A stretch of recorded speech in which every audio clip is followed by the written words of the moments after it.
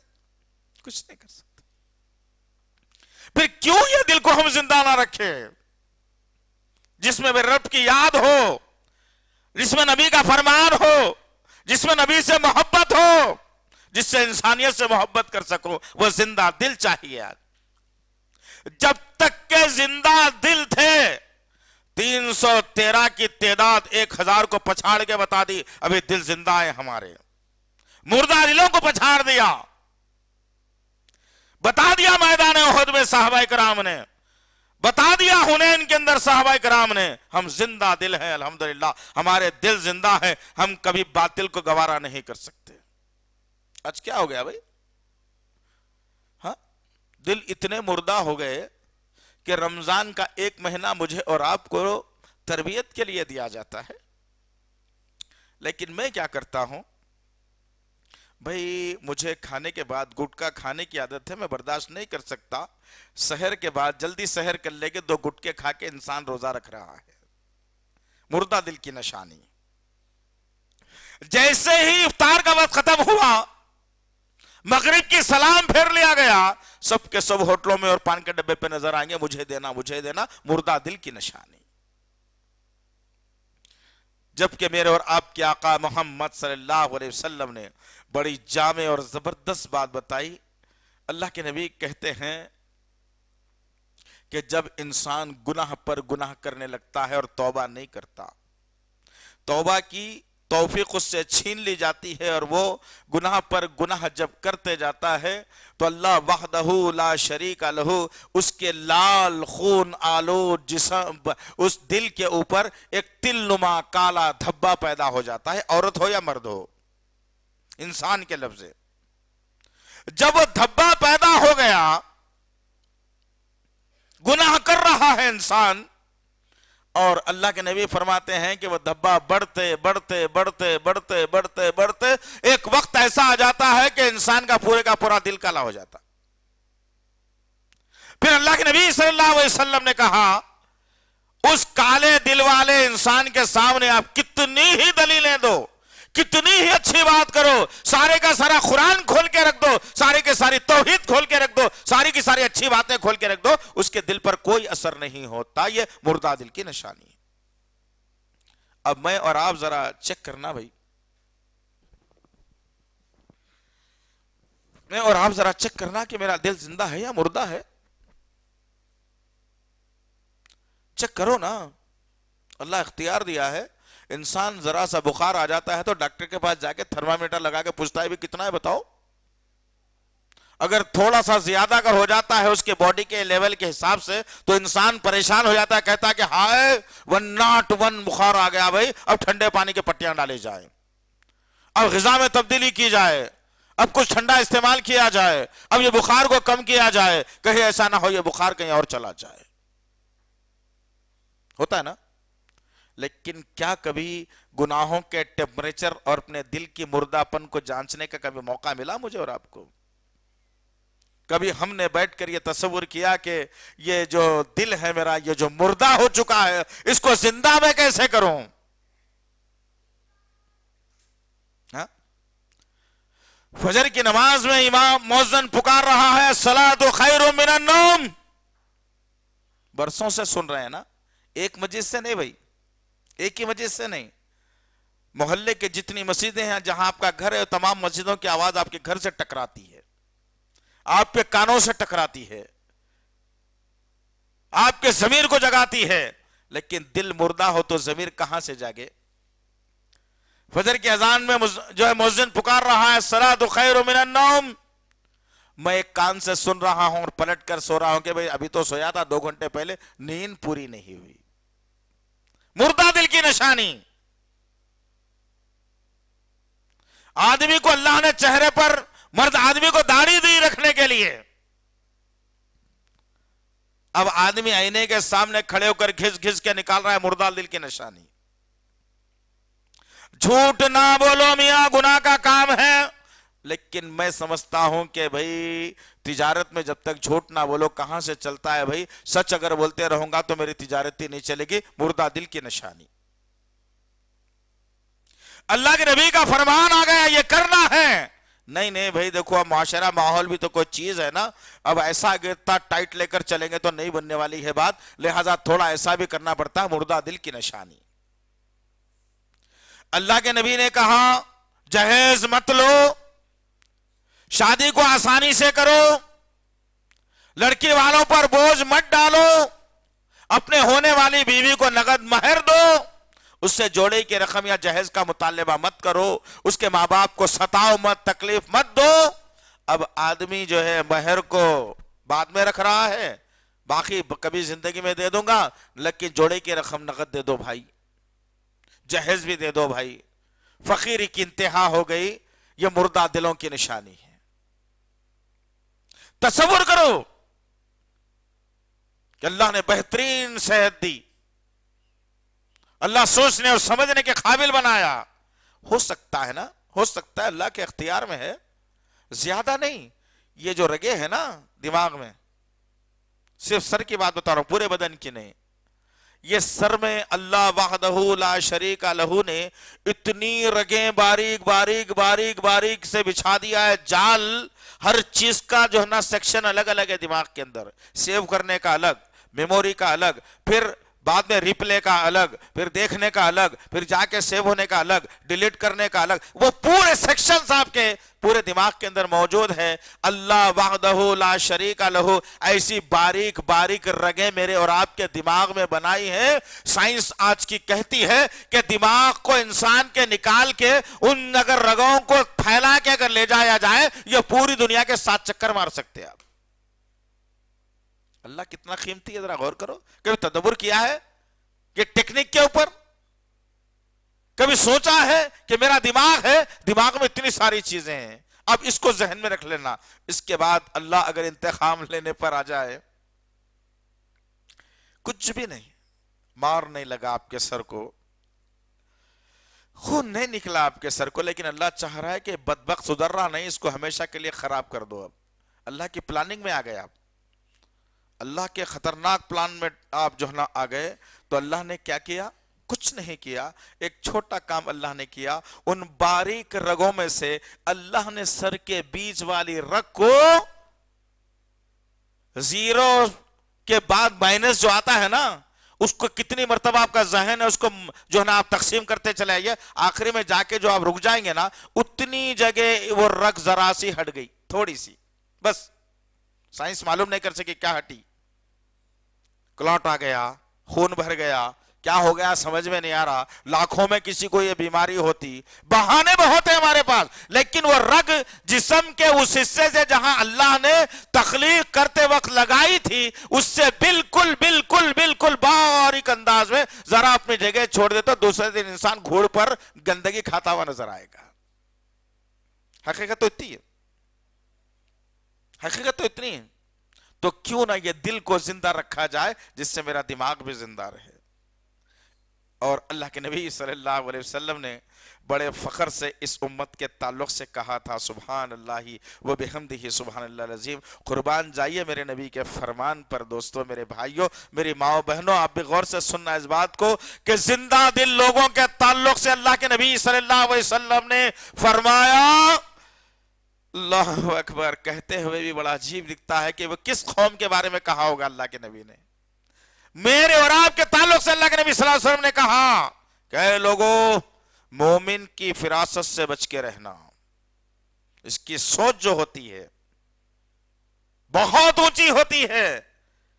نہیں تیرا نشے من خسرے شاہی کی گنبد پر.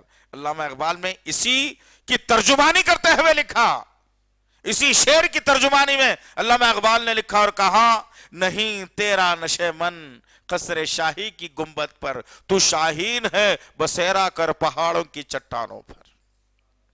یہ شان ہے. ہماری یہ شان ہے، مسلمانوں کی یہ شان ہے، انسان کی یہ شان ہے. کس کی شان ہے بھئی؟ جس کے دل زندہ ہے. مردہ دل اگر ہو جائے انسان تو ابو جہل کے سامنے آیتوں کا نزول ہو رہا ہے، نہیں مانا. مردہ دل اس کا نام ہے. ابو لہب کے سامنے اللہ کے نبی صلی اللہ علیہ وسلم کے جو ہے نا معجزات پورے ہو رہے ہیں، پھر بھی نہیں مانا. مانا نہیں مانا. یہ مردہ دلوں کی نشانی ہے. جن کے ہاتھ بھی ہوتے ہیں، جن کے پیر بھی ہوتے ہیں، جن کی آنکھیں بھی ہوتی ہیں، جن کے کان بھی ہوتے ہیں، جن کا دل بھی ہوتا ہے، جن کا دماغ بھی ہوتا ہے، لیکن ختم اللہ علی قلوبہم، ان پہ مہر لگا دیا جاتا ہے کہ اب یہ نہیں، ناکارہ ہے، سب کچھ دے دو اسے. سوچو ذرا کہ ہمارے دل زندہ ہیں یا ہمارے دل مردہ ہیں. فکر کرنے کی ضرورت ہے. مردہ دلوں کا کوئی مقام نہیں ہے. اسی لیے تو اللہ کے نبی صلی اللہ علیہ وسلم نے واضح کہا کہ اس انسان کے بدن کے اندر ایک لوتھڑا ہے جس کو دل کہا جاتا ہے، اس کو ہمیشہ سنبھال کے رکھا جائے، اس کو بگڑنے سے روکا جائے، اس کو ہمیشہ تر و تازہ رکھا جائے. تر و تازہ کیسے رکھے؟ کیا آپ جو ہے نا سمندر کا پانی لا کے ڈالیں گے؟ کیا زیتون کا تیل اسے پلائیں گے؟ نہیں. جو اللہ اور اس کے رسول کے فرامین ہیں، جو قرآن کے احکامات ہیں، جو ذکر و اذکار کرنے کا حکم دیا گیا ہے، بس اس پر عمل کر لیا جائے، دل زندہ ہے انشاءاللہ. تڑپ جانا انسان سینے میں ایک ٹیس ہو جانا ہے کہ بھئی اللہ، ایسے حالات پیدا ہو رہے ہیں، ایسے حالات ہو رہے ہیں، یہ میرے سامنے معاملہ ہو رہا ہے اور میں کچھ نہیں کر سک رہا ہوں. تڑپ پیدا ہونا یہ زندہ دل کی نشانی ہے. کہاں ہے بھئی زندہ؟ آج آپ تعجب کریں گے، میں ذمہ داری کی باتیں بولتا بھی ہوں اور دیتا بھی ہوں، اور انفارمیشن بڑی مشکل سے نکال کے امت کے سامنے رکھنے کی جرت اور کوشش بھی کرتا ہوں. پورے ہندوستان بھر میں زندہ دل لوگ اٹھو، مردہ دل لوگ کچھ نہیں کر سکتے. یاد رکھا، زندہ دلوں کی طرف سے ہی انقلاب بپا ہوتا ہے. زندہ دلوں کے ذریعے سے ہی ایک انقلابی کیفیت پیدا ہوتی ہے. زندہ دلوں کے طرف سے ہی ایک انقلابی قوم جنم لیتی ہے. اور آج ساری کی ساری قوم پس مردہ ہو کر کے بیٹھی ہوئے، اس لیے کہ دل، میں زندہ تو ہوں، سانس تو لے رہا ہوں، بول تو رہا ہوں، کما تو رہا ہوں، گھر بنا تو رہا ہوں، سب کچھ کھا رہا ہوں، پی رہا ہوں، بول رہا ہوں، لیکن میرا دل مردہ ہے، اسی لیے کہ میرے اندر سے احساس ختم ہو گیا. کیوں کہہ رہا ہوں ساری باتیں؟ یہ پورے ہندوستان میں اسلام دشمن عناصر نے ایک مہم چلائی جو مسلمان غافل ہیں اس سے. یو پی کی سرزمین سے شروع ہوئی اور پورے ہندوستان کو جو ہے اپنے لپیٹے میں لے لیا. وہ ہے کہ ہماری مسلم بچیوں کے ساتھ شادی کرنے کا معاملہ.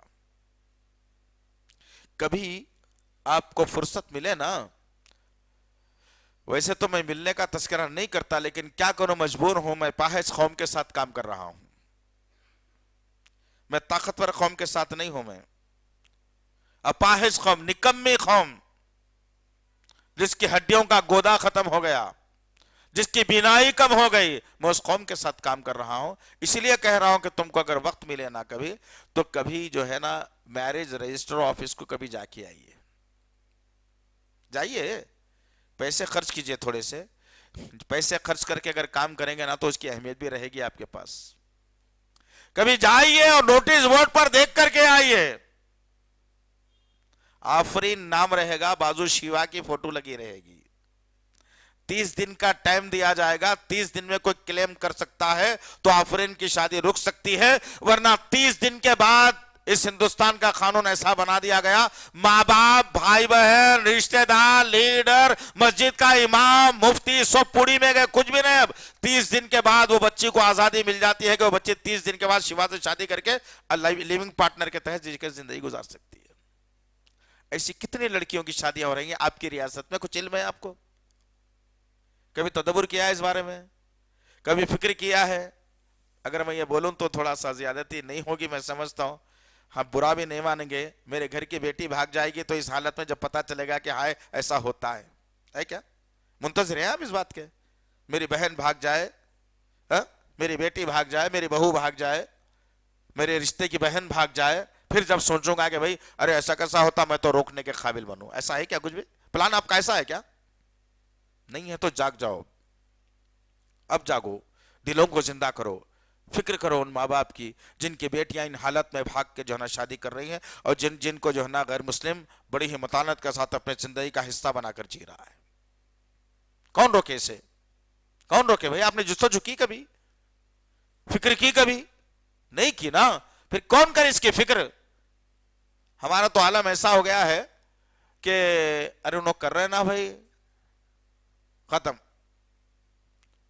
باقی کے پورے ہاتھ اٹھا دیں گے ہم لوگ، بغلا اٹھا دیں گے، بولتے دیکھو آپ انہوں کر رہے نا بھائی، میں کہیں کو کروں؟ ارے کب کرتے میرے بھائی؟ کب میری بیٹی بھاگنے کے بعد کرتا ہوں؟ میں اٹھوں گا جب نیند سے روتے ہوئے کہ ارے میری بیٹی بھاگ گئی، اب کروں گا میں جستجو۔ نعوذ باللہ من ذالک، یاذ باللہ، یہ مردہ دل کی نشانی ہے۔ زندہ دل وہ ہوتا ہے کہ دوسرے کے ماں باپ کا درد بھی اپنے سینے میں محسوس کرتا ہے، تو وہ زندہ دل چاہیے آج۔ دل جب مردہ ہو جائیں تو عبادتوں سے لذت ختم، زبان سے ذکر و اذکار ختم، قرآن رکھتے ہوئے پڑھنے کا نظام ختم، ماں باپ کی عزت ختم، رشتہ داروں کے ساتھ صلہ رحمی ختم، پڑوسی کے حقوق ختم، حلال کا نظام ختم، سب چیز ختم۔ آپ اتنا طے کر کے رکھ لیجئے جس کا دل مردہ ہو جاتا ہے۔ اور آج امت محمدیہ کو زندہ دل لوگوں کی ضرورت ہے۔ حالات بڑے کربناک اور خطرناک جا رہے ہیں، اب اس کا اندازہ آپ کو نہیں ہے، اس کا اندازہ آپ کو نہیں ہے، کیونکہ آپ کام نہیں کرتے نا۔ اصل میں آپ ایک ہی کام کرتے، صبح کو اٹھتے، نوکری کو جاتے، یا کام کو جاتے، یا دکان کو جاتے، یا آفس کو جاتے، شام میں آتے، پھر اطمینان سے اچھے کپڑے پہن کے عشاء کی نماز میں شامل ہو جاتے۔ آپ کا کام اتنا ہی ہے، قوم کی فکر میں نہیں ہے آپ، جستجو میں نہیں ہے آپ، تڑپ میں نہیں ہے آپ، برائی کو میٹنے کی ذمہ داری نہیں لی آپ نے، بس اپنی ذمہ داری تو اتنی ہے بھائی۔ بعض مسلمانوں کا ذہن تو اتنا بےہودہ بنا ہوا ہے۔ ایک صاحب میرے پاس آئے، کچھ طبیعت ان کی خراب ہو رہی تھی، تو انہوں نے کہا کہ بھائی مولوی صاحب ذرا دیکھو کچھ طبیعت خراب ہو رہی ہے، پریشان ہو، کچھ ہو رہا ہے مجھے۔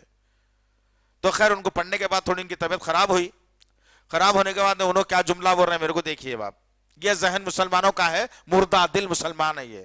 انہوں بول رہے ہیں میں تو کسی کے لین میں دن میں نہیں ہوں مولوی صاحب، صبح اٹھتا ہوں سیدھا آفس کو جاتا ہوں، آفس میں کام کرتا ہوں، آفس سے سیدھا گھر کو آ جاتا ہوں، بازو میں کون ہے نہیں معلوم، میرے کو ملتا اس نے میں کبھی ان لوگوں سے۔ میں بولا آپ زندہ لاش ہے، کچھ بھی نہیں ہو سکتا آپ سے۔ تو مسلمانوں کا ذہن ایسا بنا دیا گیا، نکو ملو بھائی کس سے بھی، فلیٹ سسٹم ہے، بازو پڑوسی کو نہیں معلوم، مر کے 2 دن ہو گئے لاش کو پتہ ہی نہیں ہے بازو والوں کو کہ کون مر گیا بازو میں۔ حال تو یہ ہے ہمارا، یہ مردہ دلوں کی نشانی ہے، اور امت محمدیہ کبھی مردہ دل نہیں ہو سکتی انشاءاللہ۔ یہ سینے میں اللہ کی محبت، اللہ کا ڈر اور خوف پیدا کرو، نبی کی محبت پیدا کرو، صحابہ کرام کے جذبات پیدا کرو، قرآن سے محبت پیدا کرو، ذکر و اذکار کثرت سے کرو، اور لمبے لمبے اللہ کے سامنے سجدے کرو، مسجدوں کو آباد کرو، فجر کی نماز میں مسجدوں کو بھرنے کا جو ہے نا ذریعہ بنو، اپنے ماں باپ کی فرما برداری اطاعت گزاری کرو، اپنے گھر والوں کے ساتھ حسن سلوک کرو، پڑوسیوں کا حق ادا کرو، تاکہ میرا دل زندہ رہے۔ دل زندہ ہے تو موت بھی زندہ ہوگی انشاءاللہ، اچھی ہوگی، اور مرنے کے بعد کی زندگی بھی اچھی ہوگی۔ جس کے دل مردہ ہیں وہ دنیا میں بھی مردہ بن کے زندہ لاش بن کے رہا، اور مرنے کے بعد اس کا عالم یہی ہوا، اور مرنے کے بعد اس کو سیدھا جہنم رسید کر دیا جائے گا۔ اللہ سے دعا ہے کہ اللہ وحدہ لا شریک لہ ہم سب کو ایک زندہ دل مسلمان بنا دے انشاءاللہ۔ ہاں، ہم اقرار کرتے ہیں اللہ کہ ہمارے دل دنیا میں اٹک گئے، دنیا میں پھنس گئے، دنیا کی چکا چوند میں، دنیا کی محبت میں آ گئے۔ اللہ ہمارے دل تیرے 2 انگلیوں کے درمیان میں ہے میرے پاک پروردگار۔ ہم برائی کی طرف جا رہے ہیں، لیکن تو انگلیوں کے ذریعے سے پھیر کے ہمارے دلوں کو اچھائی کی طرف راغب کر دے میرے پاک پروردگار۔ ہمارے دل مردہ ہو چکے، ہمارے دلوں کو زندہ کر دے میرے پاک پروردگار، تاکہ امت کا احساس ہمارے اندر پیدا ہو، برائی کو ختم کرنے کا جذبہ پیدا ہو، اچھائی کو نافذ کرنے کا جذبہ ہمارے اندر پیدا ہو۔ یا اللہ، یا اللہ، اچھی تقدیر کو غالب کر دے، اچھے تقدیر کو غالب کر دے، اچھے تقدیر کو غالب کر دے، بری تقدیر کو دور کر دے میرے پاک پروردگار۔ یا اللہ تجھ کو تیرے تمام ناموں اور صفات کا واسطہ ہے، ہماری دعاؤں کو قبول فرما، ہماری دعاؤں کو قبول فرما، ہماری دعاؤں کو قبول فرما۔ ربنا تقبل منا انک انت السمیع العلیم وتب علینا انک انت التواب الرحیم، وصلی اللہ تعالی علی خیر خلقہ محمد وعلی آلہ وصحبہ اجمعین برحمتک یا ارحم الراحمین، والحمد للہ رب العالمین، والسلام علیکم ورحمۃ اللہ وبرکاتہ۔ ہر ایک شے میں جھلک وہ اپنی ربوبیت کی دکھا رہا ہے۔